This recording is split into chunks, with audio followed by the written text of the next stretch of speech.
جس کے غلاف پر 12 سنگے کی تصویر کڑی ہوئی تھی۔ کڑی مطلب اس کے اوپر کڑھائی ہوئی تھی۔ بے شک تکیے میں لچک مطلب نرمی کی نسبت مطلب کے مقابلے میں اکڑ یعنی سختی زیادہ تھی، اور ماسٹر جی کو اسے سر کے نیچے فٹ کرنے میں یعنی ترتیب دینے میں کچھ دقت یعنی مشکل بھی پیش آئی، لیکن آخر آرام سے سو گئے۔ صرف ایک مرتبہ آدھی رات کے قریب گھوڑی کے کھانسنے کی وجہ سے ذرا انگریزی میں بڑبڑا کر جاگ اٹھے، لیکن برابر یعنی ساتھ ہی چودھری اور اس کا نوکر سو رہے تھے۔ انہوں نے گھوڑی کو چارا اور ماسٹر جی کو دلاسا مطلب تسلی دیا، اور پھر صبح تک کوئی قابل ذکر واقعہ نہ ہوا، قابل ذکر بیان کرنے کے قابل۔ ابا جان صبح ہوتے ہی ماسٹر جی تو بھاگ نکلے ہوں گے، نہیں تو وہ تو اطمینان سے یعنی سکون سے جاگے۔ پہلے انہیں ہرے بھرے کھیتوں کی سیر کرائی گئی، پھر انہوں نے غسل کیا۔ غسل کرنا نہانا، غسل بھی بیٹھک ہی میں کیا ہوگا۔ بیٹا بیٹھک میں نہیں، مسجد میں۔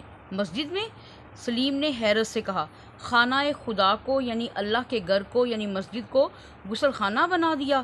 میں نے کہا بھائی، گاؤں کے اکثر لوگ مسجد کے غسل خانوں میں ہی نہاتے ہیں، اور بظاہر اللہ تعالیٰ کو اس پر کوئی اعتراض یعنی مخالفت بھی نہیں۔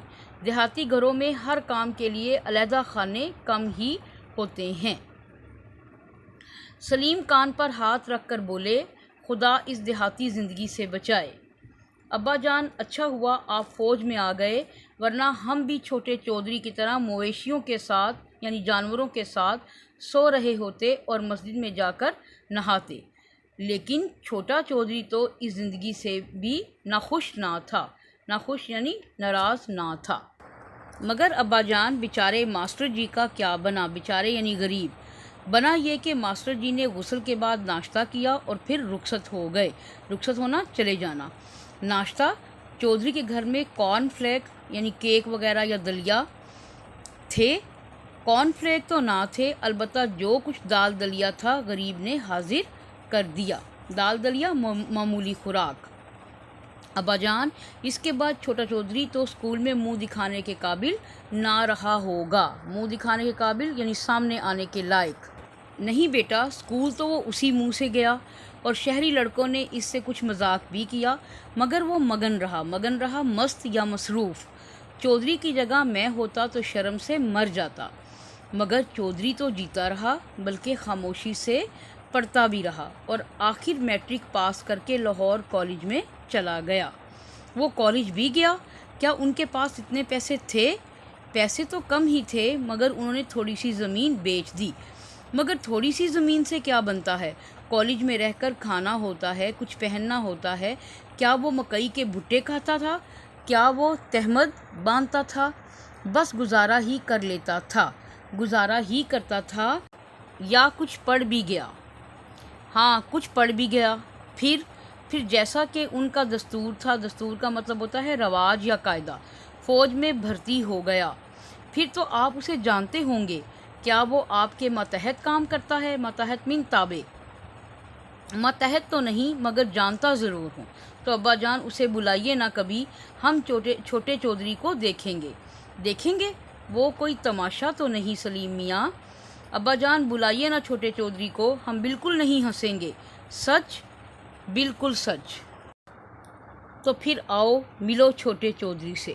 یہ کہہ کر میں نے سلیم کی طرف بازو پھیلا دیے، یعنی بازو کھول کے ان کو اپنی طرف بلایا۔ سلیم ایک لمحے کے لیے مبہوت مطلب حیران ہو کر کھڑا مجھے دیکھتا رہا، اور پھر یہ کہہ کر مجھ سے لپٹ گیا، لپٹ جانا، چمٹ جانا۔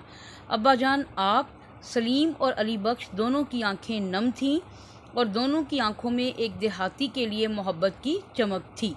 آنکھیں نم تھیں یعنی آنکھوں میں آنسو تھے۔ ایاز اپنے اصلی لباس میں بھی ایسا معیوب نظر نہیں آتا تھا۔ معیوب مطلب برا یا عیبدار۔ اسٹوڈنٹس یہ ابھی ایاز آخری لائنز میں ایاز کا ذکر ہوا ہے، تو اس کے پیچھے ایک پوری کہانی ہے۔ ہمارے سبق کا عنوان بھی ہے قدر ایاز یعنی ایاز کی قدر۔ تو بیسیکلی اس کے پیچھے ایک تاریخی کہانی ہے۔ اور وہ کہانی اس طرح سے ہے کہ اپنے دور کے ایک بہت بڑے اور جنگجو جو تھے سلطان جو تھے، جن کا نام تھا سلطان محمود غزنوی، یہ وہ سلطان ہیں یا یہ وہ بادشاہ ہیں جنہوں نے بر صغیر پر 17 حملے کیے تھے اور بر صغیر کو جو ہے بہت سے اس کے علاقوں کو فتح کیا تھا۔ سلطان محمود غزنوی جو تھے وہ ان کا ایک بہت ہی قریبی اور جانثار ملازم اور نوکر جو تھا ایاز تھا، جو کہ ایک نہایت وفادار ان کا غلام تھا، اور ایسا غلام جو کہ اپنے آقا پر اپنی جان نثار کرنے کے لیے ہمہ وقت تیار رہتا تھا۔ اور محمود غزنوی کو بھی ایاز سے بہت زیادہ محبت تھی، اور ان کی محبت کا یہ عالم تھا کہ انہوں نے جو ایاز تھے ان کو اپنے دربار میں وزارت کی جو ہے وہ کرسی دے دی کہ تم آج کے بعد وزیر ہو، جس کی وجہ سے جو باقی وزراء تھے وہ حسد کا شکار ہو گئے، اور انہوں نے کہا کہ یہ ایک ملازم اور ایک نوکر تھا، اور اس کو جو ہے بادشاہ نے ہمارے برابر لا کر بٹھا دیا ہے اور اس کو بھی وزراء میں شامل کر لیا ہے، تو وہ ان سے حسد کرنے لگے، اور اسی حسد کی وجہ سے وہ ہر وقت یہ اسی کوشش میں تمام وزراء لگے رہتے کہ کسی طریقے سے جو ہے وہ بادشاہ سلطان محمود غزنوی کی نظروں سے جو ہے اس کو ایاز کو گرا دیں، اور جو ہے ان کی محبت میں جو ہے وہ کمی ہو جائے۔ وہ ہر وقت ایاز کی جو ہے وہ کمزوریوں اور غلطیوں کو تلاشتے رہتے۔ کچھ عرصہ کے بعد انہیں یہ پتہ چلا کہ آدھی رات کے وقت جو ایاز ہے وہ اپنے حجرے میں تشریف، اپنے پرانے جہاں وہ پہلے وزیر بننے سے پہلے جس گھر میں رہتا تھا اس گھر میں آدھی رات کو جاتا ہے اور کچھ وقت وہاں پر گزار کر واپس محل تشریف لے آتا ہے۔ انہوں نے یہ خبر جو ہے سلطان محمود غزنوی کو دے دی کہ ہمیں لگتا ہے کہ ایاز جو ہے وہ محل سے خزانہ چوری کر کے جو ہے وہ اپنے حجرے میں جا کر کہیں چھپا دیتا ہے، کیونکہ وہ روزانہ رات کو محل سے نکلتا ہے اور اپنے حجرے میں جا کر کچھ وقت جو ہے وہ گزارتا ہے۔ سلطان محمود غزنوی کو یقین تو نہیں تھا، لیکن پھر بھی انہوں نے باقی وزراء کو جو ہے ان کی تسلی کے لیے آپ کے پیچھا جو ہے وہ کیا آدھی رات کو، اور دیکھا کہ ایاز جو ہے وہ اپنے حجرے میں واپس گیا، وہ پرانے والے حجرے میں، اور وہاں پر ایک صندوق کھولا، تھوڑی دیر اس صندوق کو دیکھتا رہا اور پھر صندوق بند کر کے محل واپس لوٹ آیا۔ صبح جب دربار عام لگا تو جو ہے سلطان محمود غزنوی انہوں نے اپنے وفادار جو غلام تھے ایاز ان کو طلب کیا اور ان سے کہا کہ آپ جو ہے وہ آدھی رات کو وہاں جا کر کیا کرتے ہیں؟ تو انہوں نے کہا کہ میں وہاں جاتا ہوں اور وہاں پر کچھ عرصہ گزارتا ہوں۔ تو ان کا وہ صندوق جو ہے وہ محل میں منگوایا گیا، جس کو وہ جا کر آدھی رات کو کھولتے تھے۔ جب وہ صندوق کھولا گیا تو اس میں ایک بہت بسیدہ سا کرتا، پھٹے پرانے جو ہیں وہ اس میں جوتے پڑے ہوئے تھے۔ جب سب کے سامنے وزراء کے سامنے وہ صندوق کھولا گیا تو اس کے اندر سے ایک بسیدہ سا لباس اور پھٹے پرانے سے جوتے نکلے۔ تو انہوں نے کہا کہ یہ ایاز تم نے کیا رکھا ہوا ہے؟ تو انہوں نے کہا کہ بے شک آج مجھے وزارت مل گئی ہے، لیکن میں اپنا پچھلا وقت نہیں بھولتا ہوں۔ میں ہر رات کو اپنے حجرے میں جا کر اپنے ان بسیدہ کپڑوں کو اور اس پھٹے پرانے جوتوں کو دیکھ کر اپنے آپ کو اپنی اوقات یاد دلاتا ہوں، تاکہ میں اپنی اوقات نہ بھولوں۔ اصل جو میرا ہے، میری جو اصلیت ہے وہ یہی بسیدہ کپڑے اور یہی میرا جو جوتا پھٹے پرانے جوتے ہیں، یہ میری اصلیت ہے۔ تو میں اس میں کبھی کوئی یار نہیں سمجھتا کہ وزیر بننے سے پہلے میں ایک نوکر تھا، ایک غلام تھا، اور مجھے بڑا فخر ہوتا ہے کہ میں اپنی ذہانت اور اپنی قابلیت پر جو ہے اس مقام پر پہنچا ہوں، لیکن میں اپنی اصلیت اور اپنی اوقات نہیں بھولتا۔ ہر رات جب میں ان کپڑوں کو اور ان جوتوں کو دیکھتا ہوں تو مجھے سمجھ آ جاتی ہے کہ اصل میں ایاز ہے کیا، کہ یہ وزارت اگر آج چھوٹ جائے تو پھر جو ایاز ہے وہ واپس اپنے اصل مقام کی طرف لوٹ جائے گا۔ تو اسٹوڈنٹس، یہ کہانی جو ہے قدر ایاز، یہ سیم ہمارے جو ہے سبق کی طرح ہے، جس میں ہمیں کرنل محمد خان جو ہیں وہ ہمیں اصلاحی انداز میں تبلیغ کرتے ہوئے نظر آتے ہیں۔ وہ کہتے ہیں کہ کوئی چیز بذات خود آر نہیں ہوتی، دیہاتی ہونا کوئی شرم کی بات نہیں ہے۔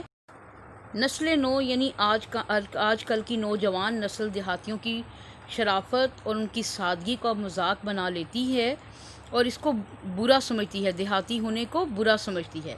لیکن کرنل محمد خان کہتے ہیں کہ دیہاتی ہی ہوتے ہیں جو پڑھ لکھ کر معاشرے کے انتہائی مہذب اور شائستہ انسان کے روپ میں ہمارے سامنے آ جاتے ہیں۔ صرف انسان کی قدر و قیمت اس کے خلوص، اس کی محنت اور اس کی اصلیت پر منحصر ہوتی ہے۔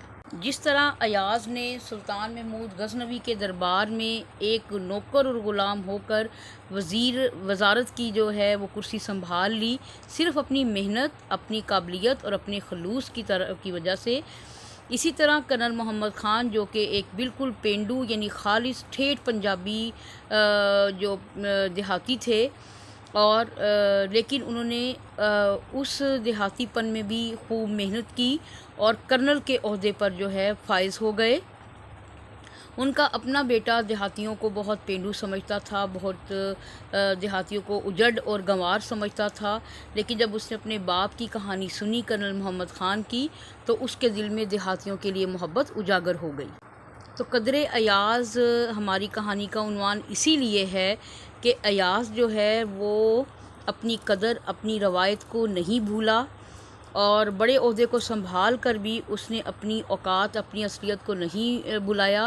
اسی طرح کرنل محمد خان بھی کرنل ہوتے ہوئے بھی انہوں نے اپنی اصلیت کو نہیں بھلایا اور اپنے آپ کو پینڈو کہنے میں، دیہاتی کہنے میں اپنے بیٹے کے سامنے بھی کوئی آر محسوس نہیں کی، بلکہ بڑے ہی اچھے طریقے سے انہوں نے اپنے بیٹے کو بھی اس بات کا احساس دلا دیا کہ پینڈو ہونا کوئی بری بات نہیں ہے، اصل بات انسان کی خلوص، اس کی محنت اور اس کی اصلیت پر ہی منحصر ہے۔ تو یہ تھی ہماری کہانی قدر ایاز۔ مجھے امید ہے کہ آپ لوگوں کو مکمل بات سمجھ آ گئی ہوگی، اور اب اس کہانی کو اچھے طریقے سے آپ لوگوں نے پڑھنا ہے اور مشکل الفاظ کے معنی جو ہیں ان کو اچھے طریقے سے یاد کرنا ہے تاکہ پیراگراف کی تشریح آپ آسانی سے کر سکیں۔